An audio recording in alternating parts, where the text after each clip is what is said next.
ज्ञानतिमिरन्धस्य ज्ञानाञ्जनशलाकया चक्षुरुन्मिलितं येन तस्मै श्रीगुरवे नमः। नमामि विष्णुपादाय कृष्णपृष्ठाय भूतले श्रीमते भक्तिवेदान्त स्वामीति नामिने। नमस्ते सरस्वते देवे गौरवाणी प्रचारिणे निर्विशेष शून्यवादी पाश्चात्य देशतारिणी। जय श्री कृष्ण चैतन्य प्रभु नित्यानंद श्री अद्वैत गदाधर शिवासादि गौर भक्त वृंद। हरे कृष्णा कृष्णा कृष्णा हरे हरे, हरे रामो राम राम हरे हरे। हरे कृष्णा। तो हम लोग पढ़ रहे हैं भगवद गीता अध्याय 6। तो आज लास्ट सेक्शन है इसका। तो इसका एक्रोनिम है इजी, ई फॉर एनिमी और फ्रेंड। तो जो पहला सेक्शन है जिसमें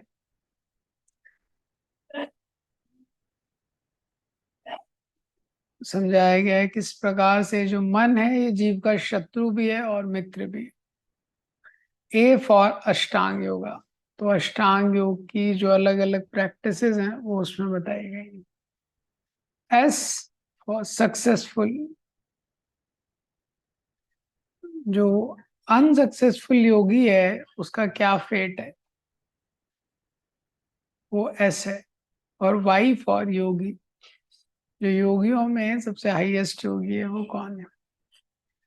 44 तक हमने कल देखा था, आज 45 से 47, 40 से 47 रिसाइट करेंगे, फिर देखेंगे। श्री भगवान वाच पार्थ नैवेनामुत्रा विनाशस्तस्य विद्यते नहीं कल्याण कृत कश्चित् दुर्गतिम तात गच्छति प्राप्य पुण्य कृताम लोकान् उषित्वा शाश्वती समा शुचिनां श्रीमतां ये योगो भ्रष्टो विजायते अथवा योगिनामेव कुले भवति धीमताम् एतद्धि दुर्लभतरं लोके जन्म यदीदृशम् तत्र तं बुद्धि संयोगं लभते पौर्वदेहिकं यतते च ततो भूया संसिद्धो कुरु नन्दन पूर्वाभ्यासेन तेनैव ह्रियते अवशोऽपि सा जिज्ञासु अपि योगस्य शब्दब्रह्मति वर्तते प्रयत्नात्यत्मनास्तु योगी संशुद्ध किल्वशा अनेक जन्म संसिद्ध ततो याति परां गतिम् तपस्विभ्यो अधिको योगी ज्ञानिभ्यो मतोऽधिका कर्मेभ्यश्चधिको योगी तस्माद् योगी भवार्जुना योगिनामपि सर्वेषां मद्गतेनान्तरात्मना श्रद्धावान् भजते यो मां समे युक्ततमो मता। तो भगवान जब 40वें श्लोक से ये उत्तर देना शुरू करते हैं, भगवान अर्जुन को बताते हैं, जैसे कि हमने कल देखा था कि जो भी इस योग के मार्ग में जो भी शुरुआत करता है, जो भी साधक है, नहीं कल्याण कृत कश्चित् दुर्गतिम तात गच्छति, तो कभी वो दुर्गति को प्राप्त नहीं हो सकता। तो जो भी योगी है जिसने थोड़ा भी योग के मार्ग में थोड़ा भी उन्नति की है, सुचिनाम श्रीमताम गेहे, तो सबसे पहले तो उषित्वा शाश्वती समा, बहुत लंबे समय के लिए स्वर्ग आदि भोगों को भोगने के बाद वो इस पृथ्वी पे आता है। सुचिनाम श्रीमताम गेहे, पवित्र परिवारों में उसका जन्म होता है या बहुत समृद्ध परिवारों में। और ऐसा योगी जिसने बहुत प्रगति कर ली है लेकिन फिर भी वो योग के मार्ग को कंप्लीट नहीं कर पाया है, तो अथवा योगी नाम एवं कुले भवति धीमता, तो उसका एक ऐसे कुल में जन्म होता है, बहुत उन्नत कुल में, जहाँ बहुत उन्नत वैष्णव है, तो बहुत उन्नत वैष्णवों के यहाँ पे, भक्तों के यहाँ पे उसका जन्म होता है। एतद्धि दुर्लभतरम, ऐसा जन्म जो है वो इस संसार में बहुत दुर्लभ है। और जब इस प्रकार का जन्म प्राप्त करने के बाद तत्र तम बुद्धि संयोगम लभते पौर्व देहिकम, पूर्व जन्म से ही उसकी देह में पूर्व जन्म के जो संस्कार होते हैं वो वापस से उसके इस जीवन में एक्ट करते हैं और भगवान की तरफ वो आकर्षित होता है। पूर्व अभ्यासेन तेनेव रियते अवशोपि स, विवश होकर असहाय होकर भक्ति के मार्ग की ओर उसका आकर्षण बढ़ जाता है। क्योंकि पिछले जन्म का वो जो आकर्षण है वो सूक्ष्म शरीर में सुरक्षित रहता है, तो वो ये शरीर मिलते ही वही सूक्ष्म शरीर उसके अंदर है, तो वापस से वो पिछले भक्ति के मार्ग की ओर आकर्षित होता है, योग के मार्ग की ओर। अब इस श्लोक में बता रहे हैं प्रयत्नात् यत माना, प्रयत्नात् यत माना तू योगी संशुद्ध किल्वशा। प्रयत्नात् बहुत प्रयत्न करता है, मतलब बहुत रिजिड प्रैक्टिस करता है। यत मनास्तु, जो योगी है, वापस से जब जन्म मिलता है, पिछले जन्मों का संस्कार है, योग के मार्ग के प्रति आकर्षण है, अब वो वापस से जो पुराना प्रोजेक्ट है उसको कंप्लीट करने के लिए बहुत प्रयास करता है। हाँ, बहुत रिजिड प्रयास करता है, बहुत कठिन परिश्रम करता है उसको कंप्लीट करने के लिए। योगी समशुद्धि किल्बिषा, और ऐसा जो योगी है वो पूरी तरह से शुद्ध हो जाता है। किल्बिषा, सारे कल्मश से उसका हृदय शुद्ध हो जाता है। अनेक जन्म समसिद्धि, और अनेक जन्म, हो सकता है उसको और भी कई जन्म लग जाएं परफेक्शन के लिए। ये याति पराम गतिम, पर ऐसे वो योग के मार्ग में लगे रह के परम गति को प्राप्त करता है। तो यहाँ पे क्या बताया है कि जो योगी है उसका ऐसा दृढ़ निश्चय होता है कि ये ये जो पथ है मुझे छोड़ना नहीं है। The yogis determination should cross life times. तो उसको पता है कि मुझे यही करना है, एकदम दृढ़ता से लगता है, तभी भी इस पाथ में सिद्धि प्राप्त करना इतना आसान नहीं है। तो सिद्धि में कई जन्म भी लग सकते हैं, जरूरी नहीं है ये। तो जो साधारणतः है भक्ति के मार्ग में जो धर्म में लोग लगे रहते हैं, बहुत कैजुअली लेते हैं धर्म के मार्ग को, और उनको लगता है धर्म तो जीवन का एक अंग है। लेकिन जो गंभीर साधक है उसको पता है कि ये जो जीवन है ये धर्म का एक अंग है। ये जो मेरा लाइफ है ये, क्योंकि मैं कई जन्मों से भगवान को प्राप्त करने का प्रयास कर रहा हूँ, और उसमें एक जन्म ये है जो मेरा वर्तमान में चल रहा है। लेकिन जो कैजुअल लोग रहते हैं उनको लगता है कि हमारा मेन तो है जीवन है, इसमें बहुत एंजॉय करना है, सब कुछ करना है, और थोड़ा सा धर्म भी इसका एक अंग है। वो फ्लेवर की तरह है, ऊपर से थोड़ा जैसे लोग नींबू डाल देते हैं, ऐसे थोड़ा फ्लेवर आएगा लाइफ में तो अच्छा रहेगा, ऐसा सोचते हैं। लेकिन जो गंभीर साधक है उसको पता है कि जन्म जन्म से मैं इसी की प्रैक्टिस कर रहा हूँ। तो भक्ति is not a part of life, life is a part of भक्ति। जो लाइफ है ये भक्ति का पार्ट है, क्योंकि मेन वो उद्देश्य है। अनेक जन्म समसिद्धि, कई कई जन्म लग जाते हैं पराम गति, परम गति को प्राप्त करने के लिए। तो वो जो परम गति क्या है, भगवान ने पहले भी इसको बताया हुआ है। मद संस्थाम मद गच्छति, पहले ही भगवान ने बताया कि वैसे मेरा जो परम धाम है, हाँ, वो जो परम स्थान है, या 15 चैप्टर में आगे बताएंगे पदम गच्छन्ति अनामयम। तो यहाँ पे जो बोला गया है अनेक जन्म समसिद्धि, तो इससे दो चीजें हैं। ये सोबर करने के लिए बोला गया है, जिससे व्यक्ति समझे कि गंभीर होना चाहिए। हाँ, अगर कोई कैजुअल है तो वैसे उसको भक्ति नहीं मिल सकती है। और एट द सेम टाइम भगवान एनकरेज भी कर रहे हैं कि जितना भी भक्ति करेंगे वो कभी लॉस नहीं होगा।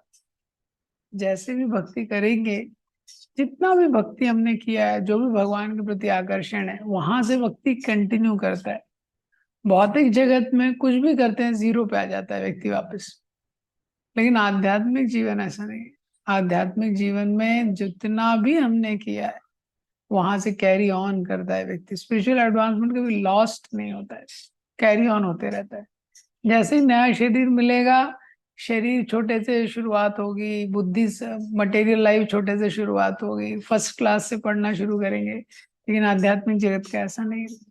तो इस सेक्शन का निष्कर्ष यही है कि जो साधक है वो समझता है कि सबसे बड़ा सौभाग्य मनुष्य जीवन में ये है कि इसमें मैं आध्यात्मिक उन्नति कर सकता हूँ और भगवान के धाम पराम गति वहां जा सकता हूँ।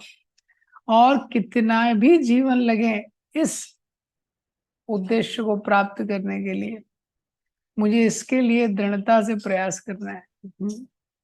तो अभी क्या है, कई बार कोई व्यक्ति सोचेगा अरे तो कई जन्म लगेंगे, छोड़ दो। कई जन्म लगेंगे भगवान के जाने में, तो कई जन्म जब लगेंगे ही तो अगले जन्म में सीरियस हो जाऊंगा, अभी से क्यों इतना टेंशन लेना है। तो ऐसा एटीट्यूड रहेगा तो उसको करोड़ों जन्म में भी नहीं जाएगा वो। मुकुंद को चैतन्य महाप्रभु ने जब सबको कृपा दे रहे थे अपनी महाप्रकाश लीला में, तो भक्तों ने पूछा आपने मुकुंद को नहीं बुलाया? तो चैतन्य महाप्रभु ने बोला नहीं, मुकुंद जो है वो 10 मिलियन लाइफ टाइम के बाद, 10 million life times, only after 10 million life times he can see me. 10 million life time के बाद मेरा दर्शन होगा उसको। तो भक्त बड़े निराश हो गए। फिर जब वो बताने गए मुकुंद को कि चैतन्य महाप्रभु ने ऐसा बोला है कि you will only be able to see after 10 million life times, 10 million life जीवन जन्मों के बाद तुम्हें भगवान का दर्शन। मुकुंद नृत्य करने लगे, मुकुंद नृत्य करने लगे, only only after 10 million life times, only after 10 million life times I will see, I will see. Chaitanya Mahaprabhu ने जब मुकुंद का इस प्रकार का एटीट्यूड देखा तो उनको तुरंत बुला लिया। तो चैतन्य महाप्रभु ने देखा कि इनको पता है कि कृपा की क्या कीमत है ये। और यहाँ पे हम देखते हैं कि जनरली थोड़ा सा भी वो व्यक्ति कुछ करता है उसको लगता है मैं कब भगवत धाम जाऊंगा, मैं 3 महीने से जप कर रहा हूँ, भगवत धाम में अभी तक गया नहीं। ये वो ये एटीट्यूड जो है साधक का एटीट्यूड रहता है कि उसको अपना बेस्ट देना है और वो भगवान से कभी डिमांड नहीं करता है। ये दूसरा इम्पोर्टेंट थिंग है कि ये दृढ़ता कैसे आती है, जब व्यक्ति को पता चलेगा कि कितना भी मूल्य चुकाया जाए भगवान के धाम जाने के लिए वो सफिशिएंट नहीं है, वो भगवान की कृपा ही है। हम लोग कभी पास नहीं हो सकते इस टेस्ट में, हमेशा इस टेस्ट में हमको ग्रेस मार्क्स लगेंगे। कॉलेज में रहता है ना 40 पासिंग मार्क्स रहता है, हाँ 30 आ गए तो फिर 10 यूनिवर्सिटी देके उसको किसी तरह ग्रेस मार्क्स देके आगे भेजती है। तो बिना पाथ ऑफ ग्रेस है, हमको पासिंग मार्क्स भी हम लोग नहीं ला सकते, लेकिन क्या है कम से कम जो 25-30 मार्क्स हैं उसके लिए तैयारी चल रही है। तो ये साधक का ये मन में इस तरह का दृढ़ निश्चय रहता है कि कृष्ण को प्राप्त करने के लिए जो भी करना पड़े वो वर्थ है। क्योंकि भगवान की जब प्राप्ति होती है तो वो अटेनमेंट इतना ज्यादा ग्लोरियस है, इतना फुलफिलिंग है कि उसके समान कुछ भी नहीं है। ध्रुव महाराज ब्रह्मा जी से भी बड़ा राज्य चाहते थे, और जैसे ही विष्णु जी का उनको दर्शन हुआ, केवल विष्णु जी के दर्शन मात्र से तो ध्रुव महाराज अपने आप को कोसने लगते हैं कि मैं क्या मांग रहा था। तो हम सोच सकते हैं कि भगवान का जो संपर्क है वो कितना संतुष्ट देने वाला होगा, कितना फुलफिलिंग होगा, जिसके लिए ध्रुव महाराज ने घर छोड़ा, महल छोड़ा, जंगल गए, इतनी तपस्या की। भगवान के दर्शन होते ही उनको वो तुच्छ लगने लगा। काचन विचिन्नम अपि दिव्य रत्नम, बोले कहाँ मैं कांच के टुकड़े के लिए कोशिश कर रहा था और कहाँ आपका ये दिव्य रत्न मेरे सामने है। तो कांच के टुकड़े और हीरे में कोई मूल्य नहीं है। अगर कांच के टुकड़े किसी को चाहिए तो वो डस्टबिन में पड़े रहते हैं, गार्बेज में। और हीरा कहीं रखा है तो कितने सारे सिक्योरिटी गार्ड लगाने पड़ेंगे। तो इतना अंतर है। और दूसरा क्या है, साधक को आशा भी रख, आशावादी भी वो रहता है। तो जो भी हमको करना पड़े एटीट्यूड राइट रहना चाहिए। तो अगर एटीट्यूड राइट है और व्यक्ति अपना बेस्ट दे रहा है, तो जो अनेक जन्म संसिद्धि है वो चेतन महाप्रभु की मर्जी से, प्रभुपाद जी की मर्जी से एक जन्म में भी जा सकता है। हाँ, तो वो भगवान की कृपा है ये।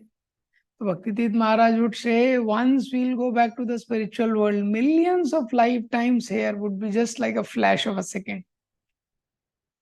एक बार जब आध्यात्मिक जगत जीव पहुंच जाता है तो इतने लाखों जन्म जो यहाँ लिए वो क्या सेकंड की तरह रहेंगे केवल।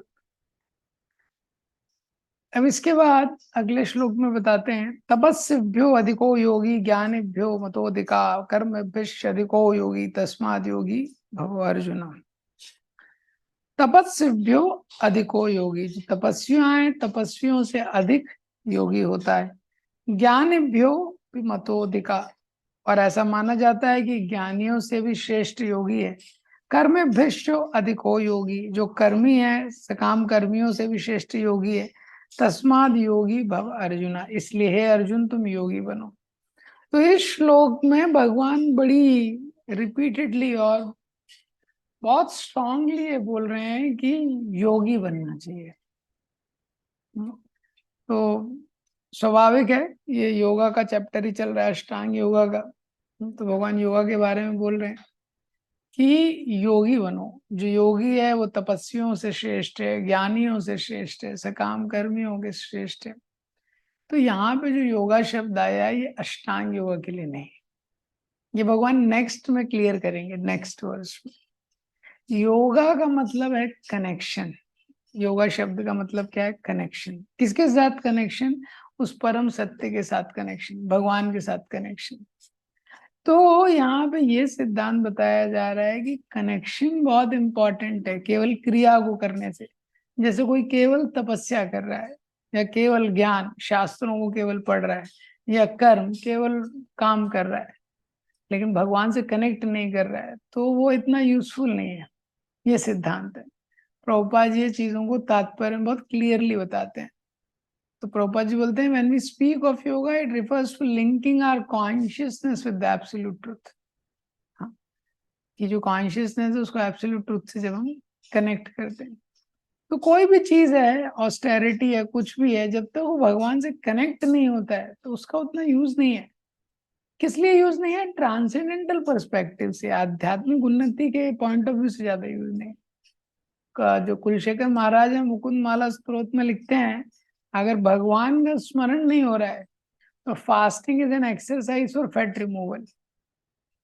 वही उपवास कर रहा है, जैसे भारत में लोग उपवास करते हैं, नहीं भोजन नहीं करना है, ट्यूसडे को नहीं, हम ट्यूसडे को नहीं खाते हैं, नवरात्रि को नवरात्रि को नहीं खाते हैं, जब करते नहीं, जब भी नहीं करते।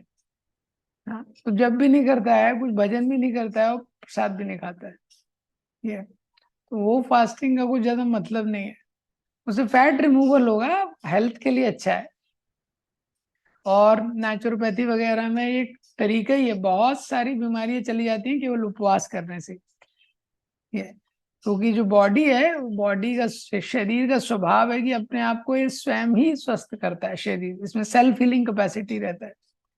तो जब व्यक्ति भोजन नहीं करता है तो जो ऊर्जा जाती है भोजन को पचाने में, वो ऊर्जा से, जब वो भोजन नहीं करता तो ऊर्जा बची रहती है, तो शरीर अपने आप को रिकवर कर लेता है उस ऊर्जा से।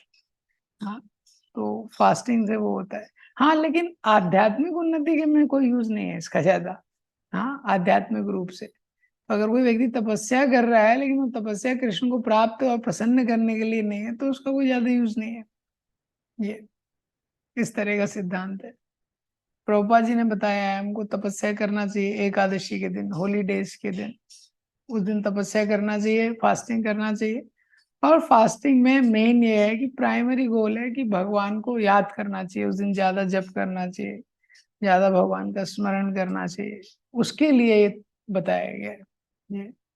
उसके बाद नेक्स्ट पॉइंट प्रभुपाद जी बोलते हैं, ज्ञान भ्यो मतोधिका। जो ज्ञान है, तो ज्यादातर जो ज्ञानी रहते हैं, लेकिन अगर वो भगवान के शरणागत नहीं हो रहे हैं तो ज्ञान भी इम्परफेक्ट है। क्योंकि ज्यादातर जो ज्ञान का मार्ग है उसमें ये कंसेप्शन हो जाता है व्यक्ति का, हम ब्रह्मास्मि, मैं ही ब्रह्म हूँ, ये, और मैं ही गॉड हूँ, तो वो ज्ञान का कोई मतलब नहीं है जाता ये। और कर्म भ्यो, जो कर्म कर रहा है, ऐसे काम कर्म कर रहा है, तो वो तो पहले ही बोला गया है, श्रम एव ही केवलम। श्रम मतलब लेबर, केवलम मीन्स ओनली लेबर, ही मीन्स सर्टेन। तो कोई भी व्यक्ति कोई प्रयास करता है तो कुछ फल को प्राप्त करने के लिए करता है, हाँ। लेकिन अगर कोई प्रयास कर रहा है, कुछ फल नहीं मिल रहा है, श्रम एव ही केवलम, ओनली लेबर नो फ्रूट, कोई उसको फल ही नहीं मिल रहा है तो वो यूजलेस है। ये तो बताया गया है कि अगर कोई भगवान को प्रसन्न करने के लिए अपने जो भी कर्म कर रहा है, भगवान की प्रसन्नता के लिए नहीं कर रहा है, तो कर्म व्यर्थ है, उससे बेटर योगा है। तो यहाँ पे जो योगा बोला गया है उसका मतलब समझना चाहिए। तो कई सारे लोग जो होते हैं वो बोलते हैं भक्तों की गीता में बोला योगा सर्वश्रेष्ठ है। बहुत सारे ऐसे योगा टीचर वेस्ट में, भगवत गीता में बोला, और ये श्लोक कोट करते हैं 6.46, क्योंकि यहाँ पे योगा आया है बार बार। बोला है तपस्विभ्यो अधिको योगी ज्ञानिभ्यो मतो अधिका कर्मभ्यश्च अधिको योगी तस्माद योगी भव अर्जुन। तो बोलते हैं देखो भगवान कितनी बार बोल रहे हैं योगी बनो योगी बनो योगी बनो, और बोलते हैं ठीक है इसलिए तुम लोग प्राणायाम करो। तो वो योगा नहीं बोल रहे भगवान यहाँ पे, तो आउट ऑफ कॉन्टेक्स्ट ले लेते हैं वो, और वो बोलते हैं कि हाँ भगवान योगा के लिए ही बोल रहे हैं। हाँ, वो कौन से योगा के लिए भगवान बोल रहे हैं, वो भक्ति योगा है। और ये भगवान नेक्स्ट श्लोक में क्लियर करते हैं, योगिनाम अपि सर्वेषां मद्गतेन अंतरात्मना श्रद्धावान भजते यो माम समे युक्ततमो मता।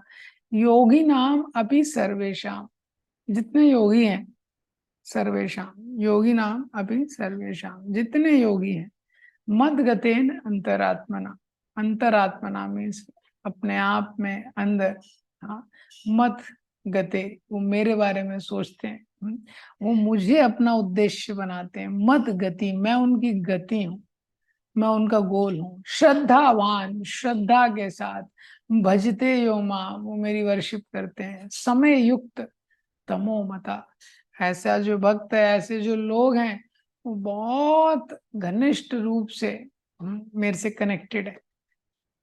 युक्त तमो, बेस्ट ऑफ द योगीज, वो सारे योगियों में बेस्ट है। तो युक्त तमो ये जो शब्द है ये महत्वपूर्ण है, क्योंकि अलग अलग गुड बेटर बेस्ट होता है जैसे हिंदी में, उस तरीके से। तो भगवान ने ये शब्द तो कई जगह यूज किया है, युक्त इसी अध्याय में भी कई बार यूज किया है। 6.8 में यूज करते हैं भगवान, फिर 6.18 में यूज करते हैं ये, लेकिन युक्त तमो यहीं पे यूज किया है। तो 6.8 जो श्लोक है उसमें भगवान बोलते हैं, ज्ञान विज्ञान तृप्तात्मा कूटस्थो विजितेन्द्रिया युक्त इति उच्यते योगी समलोष्ट समकांचना।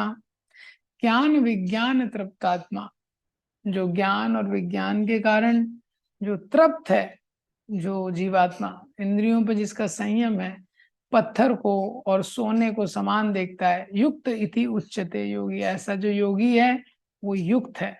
हाँ, तो यहाँ पे जो युक्त का युक्त शब्द हुआ है, वो ऐसा योगी जो डिटैच्ड है, डिस्कनेक्टेड है मटेरियल थिंग से, पत्थर को सोने को समान देख रहा है, मिट्टी को सोने को समान देख रहा है वो, ये, और पूरी इंद्रियां उसके नियंत्रण में। तो ऐसा जो व्यक्ति जो भौतिक योगी, जो भौतिक चीजों से डिटैच्ड है, तृप्त आत्मा, पूरी तरह से तृप्त है, तो उसके बारे में बताया गया है। अब 6.18 में बोलते हैं, यदा विनियमितं चित्तम आत्मनि एवावतिष्ठते निस्पृहा सर्व कामेभ्यो युक्त इति उच्यते तदा। तो यहाँ पे बताया गया यदा विनियमितम चित्तम, ऐसा जो योगी है जिसका चित्त पूरी तरह से नियंत्रित है, आत्मनि एवावतिष्ठते, ये, और जो आत्मा के स्तर पर, ट्रांसेंडेंस के आध्यात्मिक स्तर पर स्थित है, निस्पृहा, कोई भौतिक इच्छा नहीं है, सर्व कामेभ्यो, सारी भौतिक इच्छाओं से मुक्त है, वो व्यक्ति योग युक्त इति उच्चते, युक्त शब्द आया है, वो योग में अच्छी तरह से युक्त है। तो यहाँ पे भी पॉइंट क्या है, निस्पृहा सर्व कामेभ्यो, जो भौतिक इच्छाओं से मुक्त है, डिस्कनेक्ट है बेसिकली। पिछले श्लोक में भी क्या है, वो मटेरियल वर्ल्ड से क्या है, डिस्कनेक्ट, मटेरियल चीजों से डिस्कनेक्टेड है। और इस श्लोक में भी बताया है कि वो भौतिक इच्छाओं से फ्री है, मतलब मटेरियल चीजों से डिस्कनेक्ट। यहाँ पे क्या है, युक्त शब्द आया है, लेकिन यहाँ 6.47 में क्या है, समय युक्त तमो। युक्त तमो मीन्स बेस्ट। युक्त मतलब गुड, युक्त तमो मीन्स बेस्ट, ऐसा। तो यहाँ पे क्या सिद्धांत है, बेस्ट ऑफ द योगी कौन है, श्रद्धावान भजते यो माम, जो कनेक्टेड है। तो मटेरियल वर्ल्ड से डिस्कनेक्ट होना ये एक चीज है, हाँ, और भगवान से कनेक्ट होना ये दूसरी चीज है। ये दोनों में अंतर है। ये तो डिस्कनेक्ट होना मटेरियल वर्ल्ड से अच्छा है, मटेरियल वर्ल्ड से डिस्कनेक्ट होना, क्योंकि मटेरियल वर्ल्ड से जब व्यक्ति डिस्कनेक्ट होगा तभी भगवान से उतना कनेक्ट होगा। लेकिन ये दोनों में क्या है, अंतर है।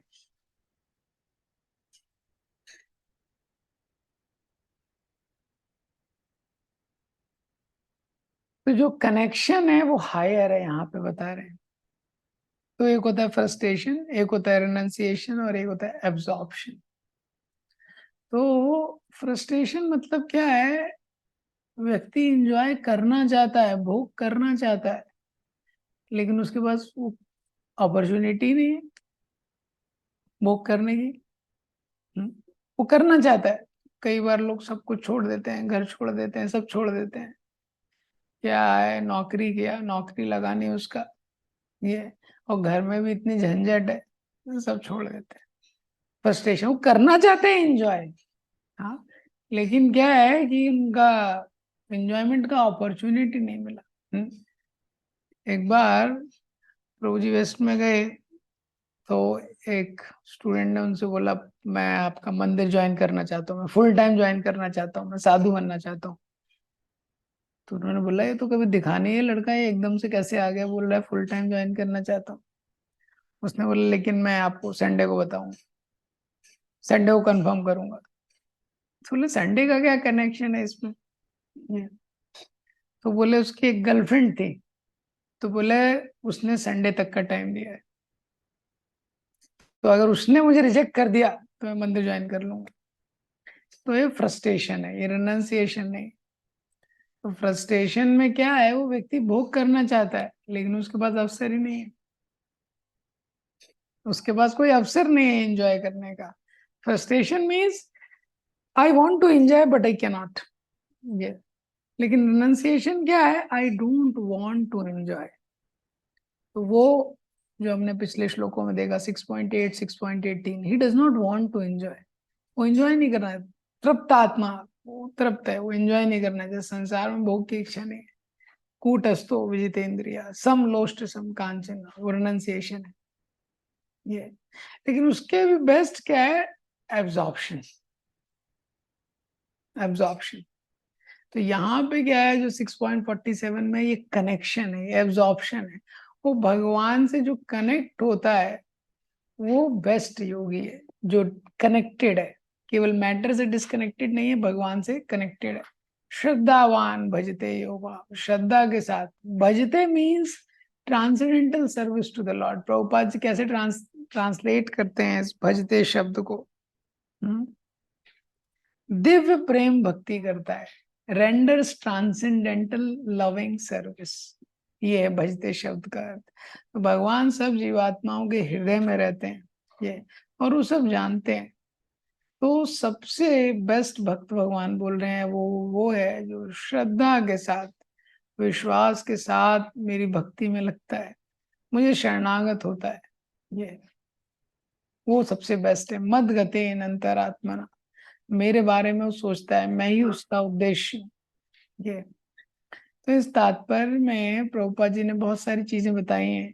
ये एक श्लोक कोट किया है श्रीमद् भागवतम का, या ये शाम पुरुषम साक्षात आत्म प्रभवम ईश्वरम ना भजन्ति अवजानन्ति स्थानात् भ्रष्टा पतन्ति यदा, या एषम पुरुषम साक्षात।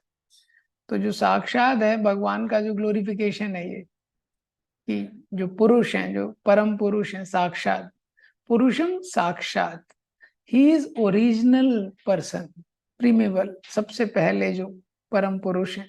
आत्म प्रभवम ईश्वरम, ईश्वरम वो सबके नियंत्रण करने वाले हैं। आत्म प्रभवम वो सबके सोर्स हैं, सबके स्रोत हैं।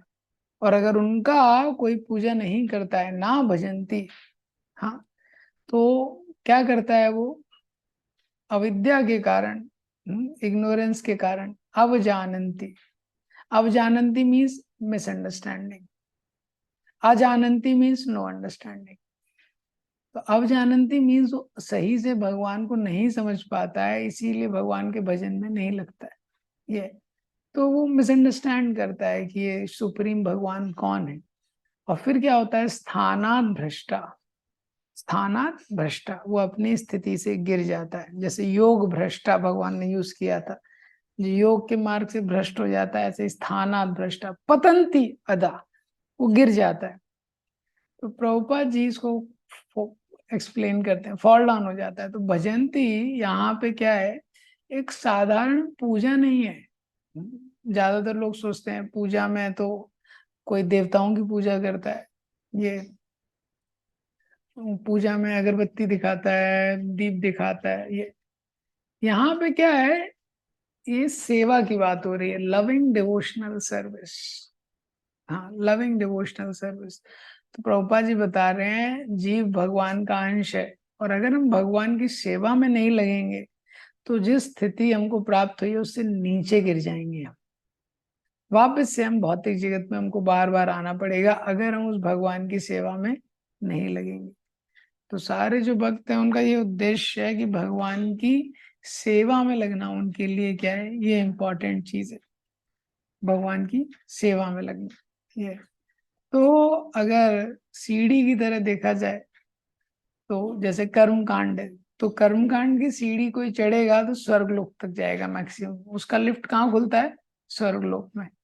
कर्म कांड में अपना बेस्ट देगा तो स्वर्गलोक तक जाएगा। और ज्ञान योग की सीढ़ी में चढ़ेगा तो ब्रह्मन तक जाएगा ये। और अगर अष्टांग योग, योग मार्ग की सीढ़ी में चलेगा तो परमात्मा तक जाएगा। लेकिन भक्ति की सीढ़ी में कोई चढ़ता है तो क्या है? वो भगवान तक जाता है, ऐसा है। तो भक्ति क्या है? हाईएस्ट है। बाकी जितने मार्ग हैं फाइनली वो भक्ति के मार्ग पे ले जाने के लिए मीन्स है। हाँ, भक्ति क्या है? जैसे कोई बिल्डिंग है, भक्ति उसका क्या है? टॉप फ्लोर है, टॉप फ्लोर। बाकी क्या है? कर्म कांड से फर्स्ट फ्लोर तक जाएगा, किसी से सेकंड फ्लोर तक जाएगा, थर्ड फ्लोर तक जाएगा। तो बाकी जितने योगा हैं वो क्या है? असिस्ट करने के लिए हैं, जिससे व्यक्ति ऊपर ऊपर जाए, फाइनली भगवान से कनेक्ट करे। फाइनली क्या है? जिससे वो भगवान से कनेक्ट करे। इसलिए भक्ति योगा को मोस्ट कंप्लीट योगा बोला गया है, ये सबसे कंप्लीट योगा है। तो अगर आप देखेंगे कर्म योगा, कर्म योगा में एक्शन है, कर्म योग में व्यक्ति एक्ट कर रहा है। ज्ञान योगा, तो ज्ञान योगा में इंट्रोस्पेक्शन है, वो समझ रहा है, सोच रहा है, चिंतन कर रहा है, वो ज्ञान योगा है। और जो ध्यान योगा है या अष्टांग योगा है उसमें मेडिटेशन है, वो परमात्मा पे ध्यान करना, ध्यान करता है आगे ये। तो एक्शन क्या होता है? बॉडी से होता है। इंट्रोस्पेक्शन इंटेलिजेंस से होता है। और जो चिंतन होता है वो मन से होता है। लेकिन ये जो तीनों चीजें हैं ये हृदय को फॉलो करती हैं। Body, intelligence and mind, it follows heart. Bhakti yoga is a process of heart. और ये भक्ति योग है जो हृदय का प्रोसेस है। तो एक बार भक्ति योगा को इसलिए हाईएस्ट बोला गया है क्योंकि भक्ति योग में हम लोग अपना हृदय, मन मना भव मत भक्तो, वो भगवान को देना चाहते हैं। तो जब किसी को हृदय दे देते हैं तो अपने आप उसके लिए हम बॉडी शरीर से काम करते हैं, अपने आप बुद्धि के द्वारा चिंतन करते हैं कि उसको कैसे सेवा की जाए, उसको कैसे प्रसन्न किया जाए। और मन के द्वारा उसके लिए चिंतन करते हैं, उसके बारे में सोचते हैं। तो when heart gets involve all other things are automatically involve. तो जब हृदय इन्वॉल्व हो जाता है तो बाकी चीजें अपने आप इन्वॉल्व हो जाती हैं ये। तो ये इम्पोर्टेंट चीज है। ये भक्ति योगा को इसलिए कंप्लीट योगा बोला गया है ये। तो जब हम भगवान से कनेक्ट करते हैं, भगवान को अपना गोल बना लेते हैं और हृदय से भगवान की सेवा करना चाहते हैं, तो शरीर भी लग जाता है, काया वाचा मनसा, शरीर लग जाता है, बुद्धि लग जाती है भगवान की सेवा करने में, और जो मन है वो भी उसी का चिंतन करता है, ये तो वो कंप्लीट है। तो प्रभुपाद जी इसमें और आगे लिखते हैं कि कैसे व्यक्ति इस प्रकार से सोच सकता है, तो प्रभुपाद जी ने उसके लिए उदाहरण दिया है। रूप गोस्वामी का श्लोक भक्ति रसामृत सिंधु से कोट किया है, यस्य देवे परा भक्ति यथा देवे तथा गुरु तस्य ते कथिता अर्था प्रकाशन्ते मनात्मना, कि जिनको आध्यात्मिक गुरुओं पे और भगवान पे पूरा भरोसा रहता है, तो आध्यात्मिक ग्रंथों का सारा सार उनको प्रकाशित हो जाता है, यथा देवे तथा गुरु। तो उनको हो सकता है अपने आप ये जो हृदय में भगवान प्रकाशित कर देते हैं जो भी आध्यात्मिक ग्रंथों का सार है। तो प्रभुपाद गोपाल तपनी उपनिषद को यहाँ पे कोट करते हैं। तो 11 प्रमुख उपनिषद हैं, 11 100 उपनिषदों में से 11 जो हैं वो प्रमुख हैं। उनमें से एक जो उपनिषद है जो गोपाल की वर्शिप के बारे में, भगवान गोपाल जी की पूजा के बारे में बताती है, वो गोपाल तपनी उपनिषद है। और इसको बहुत बार प्रभुपाद जी और बहुत सारे आचार्य जो है कोट करते हैं। प्रभुपाद जी ने इससे कोट किया है, भक्ति रस्य भजनाम तद इह मूर्तोपाधि नैरिश्यम पुरुषम मना कल्पनाम एतद एव नैष्कर्म्यम। भक्ति का मतलब है कि भगवान की सेवा करना बिना किसी इच्छा के, बिना किसी भौतिक इच्छा के, इस जीवन में या अगले जीवन में। ये तो उसके अंदर इच्छा हो सकती है, किसी के अंदर भौतिक इच्छा, लेकिन फिर भी बिना किसी इच्छा के वो भगवान को प्रसन्न करने के लिए सेवा करता है। तो भक्ति क्या है? Devotional service. भक्तिर अस्य भजनम, मतलब भक्ति मतलब भगवान की सेवा करना, और कोई उसकी भौतिक इच्छा नहीं है। ये तो वही नैष्कर्म्यम है। तो यहाँ पे भक्ति के बारे में इस प्रकार से बताया गया है। तो ये भगवान ने पॉइंट तो कई जगह बोला है ये, लेकिन यहाँ पे उसको एक्सप्लेन कर रहे हैं कि ऐसा जो योगी है वो मेरे से पूरी तरह कनेक्टेड रहता है। तो भगवत गीता का फ्लो कैसे चल रहा है? अर्जुन ने पूछा कि मुझे युद्ध करना चाहिए कि नहीं करना चाहिए, मैं युद्ध करूं या रिनाउंस करूं। ये तो भगवान ने बताया कि एक्शन और रिनंसिएशन, अर्जुन का ये प्रश्न था, मैं एक्शन करूं या रिनंसिएशन करूं। और भगवान ने तीसरा कॉन्सेप्ट उसमें लाया, रिनंसिएशन इन एक्शन। और शुरू के 6 चैप्टर में लगभग वही एक्सप्लेन कर रहे हैं। 3rd चैप्टर में उसको एक्सप्लेन किया कर्म योग में, फिर 5th में उसको एक्सप्लेन किया। तो रिनंसिएशन इन एक्शन ये ओवरऑल थीम था कि कैसे फल की इच्छा किए बिना वो करना है। अब लेकिन 6.47 में भगवान बताते हैं, ये सारे श्लोकों बताने के बाद, कि रिनंसिएशन इन एक्शन से बेटर है डिवोशन इन एक्शन, जो मेरे बारे में चिंतन कर रहा है।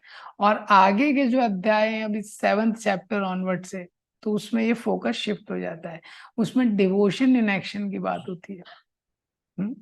कि केवल एक्शन को छोड़ना नहीं है, भगवान से कनेक्ट भी करना है। केवल डिस्कनेक्शन नहीं है, कनेक्शन जो है वो डिस्कनेक्शन से बेटर है। हाँ, तो डिस्कनेक्शन मतलब I am not connected with the world, हाँ, लेकिन मैं संसार से कनेक्टेड नहीं हूं, लेकिन फिर भी क्रिया तो करनी पड़ेगी। हाँ, तो दूसरा पॉइंट क्या है? I want to be connected with Krishna, मैं भगवान से कनेक्ट होना चाहता हूँ। तो स्पिरिचुअल एडवांसमेंट मतलब ये है कि जब व्यक्ति भगवान से कनेक्ट होता है, तो 7th चैप्टर ऑनवर्ड से इसको आगे बताते हैं। यहाँ अभी तक मूड क्या था? डिस्कनेक्ट होने का, रिजेक्शन का, डिटैचमेंट का। पर 7.1 से क्या है? कनेक्शन का, अटैचमेंट का, डिवोशन का। हाँ, ये भक्ति वाला जो सेक्शन है 7 to 12, उसमें ये आएगा। तो हम यहाँ पे देखते हैं 6.47 45 से 47 में कि ऐसा जो योगी है उसको पिछले जन्म से टेस्ट है, और टेस्ट के कारण उसको एक अपील है आध्यात्मिक क्रियाओं के लिए। भगवान उसको हृदय से रिमाइंडर देते हैं, सर्वस्य चाहम हृदय सन्निविष्टो, हाँ, कि तुम्हारा यहाँ पे छूट गया था, अब यहाँ से कैरी ऑन करो। तो ऐसा जो योगी है तो वो वापस से प्रयास करता है, वापस से लगता है, और वो सर्वश्रेष्ठ योगी है जो भगवान के बारे में चिंतन करता है। सारी क्रियाएं करते हुए भगवान ही उसका उद्देश्य है। और इसका सबसे अच्छा उदाहरण गोपियां हैं। गोपियों का भगवान का चिंतन इतना ज्यादा होता था, वो भगवान से रिक्वेस्ट कर रही हैं आप हमारे हृदय से। योगी प्रयास करता है एक क्षण के लिए भगवान की झलक मिल जाए हृदय में, और गोपियां प्रार्थना कर रही हैं कि आप हमारे हृदय से कब निकलेंगे, हम लोग अपना घर का भी काम नहीं कर पा रहे हैं आपके कारण। ये तो gopis are requesting Krishna please get out of our heart. इसलिए चैतन्य महाप्रभु ने बोला है, रम्याकाचित उपासना व्रजवधू वर्गेण वा कल्पिता। ये जो ब्रज की गोपियां, इनकी जो उपासना है सर्वश्रेष्ठ उपासना है, क्योंकि हमेशा ये लोग भगवान के बारे में सोच रहे हैं। श्रील प्रभुपाद जी ने भी इसलिए एक बुक लिखा है, Krishna consciousness the top most yoga system. हाँ, उस प्रकार से ग्रंथराज भगवद गीता की श्रील प्रभुपाद।